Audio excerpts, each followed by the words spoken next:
Hi hello good morning மக்களே. இன்றைக்கி நம்ம என்ன பார்க்க போகிறோம்னு பார்த்தீங்க அப்படின்னா, மதுரை ஸ்டைல் சிக்கன் சுக்கா. இதுக்கு நம்ம வந்து ஃபஸ்ட்டு மசாலா ரெடி பண்ணிக்கலாம். அதுக்கு வந்து 1/2 டீஸ்பூன் சோம்பு, 1/2 டீஸ்பூன் சீரகம், 1 ஸ்பூன் மல்லி, பட்டை, லவங்கம், அப்புறம் 4-5 காஷ்மீரி சில்லி வச்சுருக்கேன். என் மிளகு யூஸ் பண்ணியிருக்கேன். நம்ம அதுக்கப்புறம் வந்து கொஞ்சம் மசாலாவில் மிளகாத்தூளும் ஆட் பண்ண போகிறோம். அதனால் நான் காஷ்மீரி சில்லி எடுத்துருக்கேன். இந்த எல்லா இன்க்ரீடியண்ட்டையும் நம்ம வந்து ஒரு பேனில் போட்டு ட்ரை ரோஸ்ட் பண்ணி எடுத்துக்கலாம். கொஞ்சம் சிம்லேயே வச்சு நல்லா ரோஸ்ட் பண்ணிக்கோங்க. இந்த ஸ்மெல்லு ஸ்லோவாக நமக்கு வந்து ஃபீல் ஆக ஆரம்பிக்கும். கொஞ்சம் ஸ்ட்ராங் ஸ்மெல் வரப்போ, ஸ்ட்ராங் ஸ்மெல்னால் அந்த மல்லி சீரகத்தோட ஸ்மெல் வந்து கொஞ்சம் ஸ்ட்ராங்காக வர்றப்போ நம்ம வந்து ஸ்டாப் பண்ணிக்கலாம்.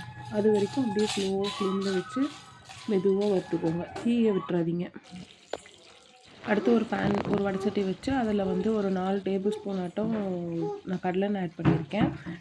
இந்த ரெசிபிக்கு வந்து கடலெண்ணெய் ஆட் பண்ணிங்கன்னா அது கொஞ்சம் எக்ஸ்ட்ரா ஃப்ளேவர் அண்ட் டேஸ்ட் கொடுக்கும்.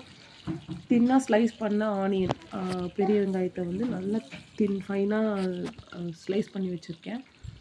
அதை வந்து இந்த ஆயிலில் போட்டு நல்லா டீப் ஃப்ரை பண்ணி எடுக்கணும். டீப் ஃப்ரை பண்ணி நல்ல கிறிஸ்பி ஆனியனாக கொண்டு வர வரைக்கும் நம்ம ஃப்ரை பண்ண போகிறோம். இதை வந்து நம்ம மீடியம் டு ஹை ஃப்ளேமில் வச்சு ஃப்ரை பண்ணிக்கலாம். இப்போ பார்த்திங்கன்னா ஆனியன் வந்து பாதி வணங்கிடுச்சு. இன்னும் கொஞ்சம் நல்லாவே வணங்கணும். நமக்கு வந்து அந்த கோல்டன் ப்ரௌன் கலர் வர வரைக்குமே, golden brown to crispy onion வர வரைக்குமே நம்ம வந்து கொஞ்சம் ஃப்ரை பண்ணால் தான். இந்த ஸ்டெப் தான் வந்து இந்த சுக்காலேயே ரொம்ப இம்பார்ட்டண்ட்டான ஸ்டெப்பு. இந்த ஸ்டெப்பு வந்து இதுதான் ஆக்சுவலி சுக்காவுக்கே நல்ல ஒரு டேஸ்ட் கொடுக்கும். இந்த ஆனியன் தான். அதனால் இதை வந்து கொஞ்சம் நீங்கள் வந்து வறுத்துக்கோங்க.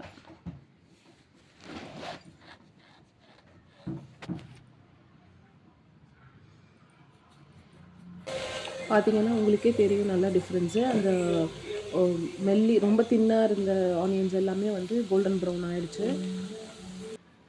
இப்போ பார்த்திங்கன்னா இந்த ஸ்டேஜ் வந்ததும் நம்ம வந்து ஆனியன்ஸ் எல்லாம் எடுத்து ஒரு பிளேட்டில் மாற்றி வச்சுக்கலாம். அடுத்து அதே வடைச்சட்டியில் மீதி இருக்க எண்ணெயிலேயே கொஞ்சம் ஃபைனாக சாப் பண்ண ஆனியன்ஸ் ஒரு வெங்காயம் போட்டுக்கலாம். அதுக்கப்புறம் கொஞ்சம் கருவேப்பிலை போட்டு கொஞ்சம் நம்ம நல்லா ஃப்ரை பண்ணிக்கோங்க. அதுக்குள்ளே நம்ம வந்து இந்த மிக்ஸை வந்து பவுடர் பண்ணிட்டு வந்துடலாம். அடுத்து அதே ஆனியன்ஸ் கூட கொஞ்சம் இஞ்சி பூண்டு பேஸ்ட்டு அதையும் போட்டு நல்லா கலக்கிட்டு, இஞ்சி பூண்டு பேஸ்ட்டு பச்சை வாசம் போகிற வரைக்கும் நம்ம ஆயிலில் நல்லா ஃப்ரை பண்ணிக்கணும். அடுத்து பார்த்திங்கன்னா இதில் வந்து நம்ம மசாலா ஆட் பண்ணிக்கலாம். மஞ்சத்தூள், மிளகாத்தூள், மல்லித்தூள், கொஞ்சம் சிக்கன் பவுடர் போட்டிருக்கேன் நான். உங்களுக்கு அந்த சிக்கன் பவுடர் வேண்டாம்னா ஆப்ஷனல். ஏன்னா நம்ம ஆல்ரெடி சுக்காவுக்கு மசாலா ரெடி பண்ணியிருக்கோம். அதுவே நமக்கு நல்ல ஃப்ளேவர் கொடுக்கும். அடுத்து வந்து நம்ம கழுவி வச்சுருக்க சிக்கன், இது வந்து 1/2 kg நெஞ்சு கறியாக வாங்கி நான் அதை சுத்தம் பண்ணி ஆட் பண்ணியிருக்கேன்.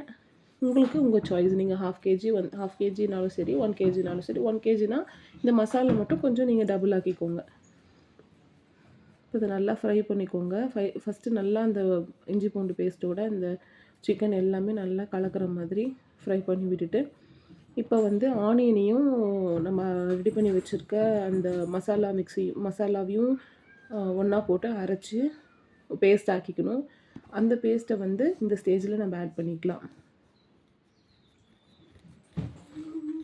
இப்போ பார்த்திங்கன்னா சிக்கன் வந்து நல்லா ஒரு ஹாஃப் குக் ஆகிடுச்சு. இந்த ஸ்டேஜில் வந்து நம்ம அந்த மசாலா மிக்ஸை ஆட் பண்ணிக்கலாம்.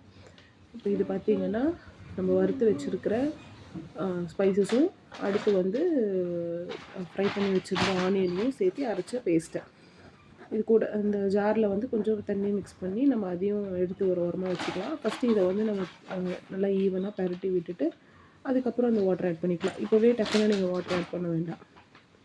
கொஞ்சம் நேரம் அந்த சிக்கனில் வந்து இந்த மசாலா கோட் ஆனால் தான் கொஞ்சம் டேஸ்ட் நல்லா கொடுக்கும்.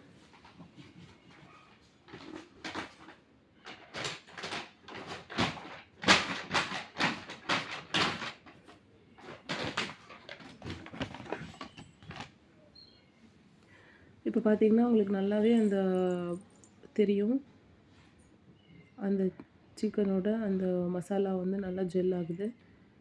இதை நல்லா இன்னும் பெரட்டி விட்டுட்டு அந்த ஜாரில் வந்து மீதி இருக்க அந்த வாட்டரையும் நம்ம ஆட் பண்ணி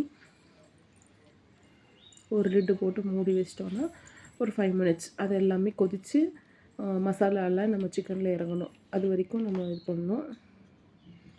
இந்த ஸ்டேஜ்லேயே நீங்கள் வந்து உங்களுக்கு தேவையான உப்பையும் ஆட் பண்ணிக்கலாம். உப்பு போடுறத காட்ட மறந்துட்டேன்.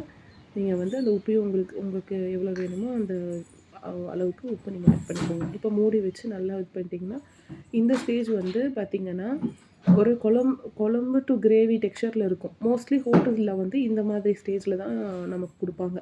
சிக்கனை தனியாக எடுத்துகிட்டு அந்த கிரேவியை நமக்கு வந்து கொடுப்பாங்க. நான் வந்து எனக்கு இன்னும் கொஞ்சம் ட்ரையாக வேணுங்கிறதுக்காக நான் இன்னும் கொஞ்சம் ட்ரை பண்ணுறேன். இன்னும் ஒரு 3 மினிட்ஸ் நம்ம ட்ரை பண்ணோம் அப்படின்னா இந்த ஸ்டேஜில் வந்துடும். இந்த ஸ்டேஜ் வந்து it is good for chapatis, rotis, dosa அந்த மாதிரிக்கு இந்த ஸ்டேஜில் இருக்கிற கிரேவி வந்து நமக்கு நல்லாயிருக்கும். முன்னே இருந்தது வந்து நம்ம ரைஸ்க்கு சாப்பிட்டுக்கிறதுக்கு கொஞ்சம் நல்லாயிருக்கும். கண்டிப்பாக இந்த ரெசிபியை ட்ரை பண்ணிவிட்டு எப்படி இருந்துச்சுங்கிறத மறக்காமல் எனக்கு கமெண்ட் பண்ணுங்கள். I'm waiting for the comment. Thanks for வாட்சிங் Anvi's delight cooking channel. Thank you.